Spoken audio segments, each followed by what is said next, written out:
আসসালামু আলাইকুম রহমতুল্লাহ। বিশ্বের সবচেয়ে বড় গণতান্ত্রিক রাষ্ট্রের প্রধানমন্ত্রী বছরের পর বছর আছেন নরেন্দ্র মোদী, ভারতের প্রধানমন্ত্রী। তিনি মানেই এখন নতুনত্ব। তিনি একের পর এক তিনি এবং তার সরকার যেসব ম্যাজিক দেখাচ্ছে, সে ম্যাজিক দেখে সকলেই সন্তুষ্ট, আবেগ আপ্লুত।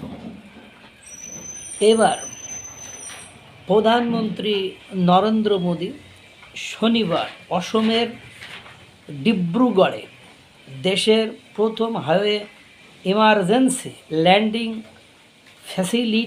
ফ্যাসিলিটিতে ভারতীয় বিমান বাহিনীর C-130J সুপার হারকিউলিস বিমান অবতরণ করেন। উচ্চ অসমের একটি হাইওয়ে স্ট্রিপে নির্মিত এই ফ্যাসিলিটিতে যুদ্ধ বা জরুরি পরিস্থিতিতে যুদ্ধবিমান, পরিবহন বিমান এবং হেলিকপ্টার অবতরণ করতে পারবে।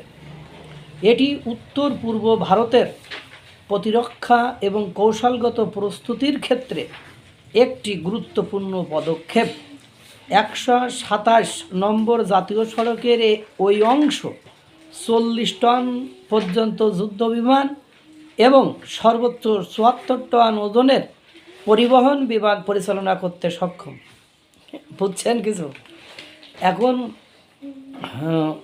ওই রাস্তাটাকে এমনভাবে তৈরি করেছে, সেখানে যুদ্ধ বিমান নামতে পারবে, পরিবহন বিমান নামতে পারবে। মানে সেখানে প্রথম নেমে উদ্বোধন করেছেন ওই দেশের সরকার, অর্থাৎ বিশ্বের সবচেয়ে বড় গণতান্ত্রিক রাষ্ট্রের সরকার নরেন্দ্র মোদী।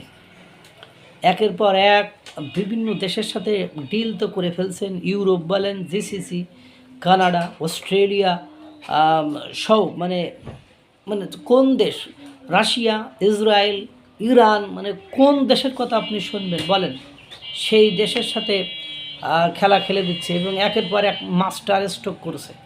খেলা চলছে একটা অন্য লেভেলের খেলা।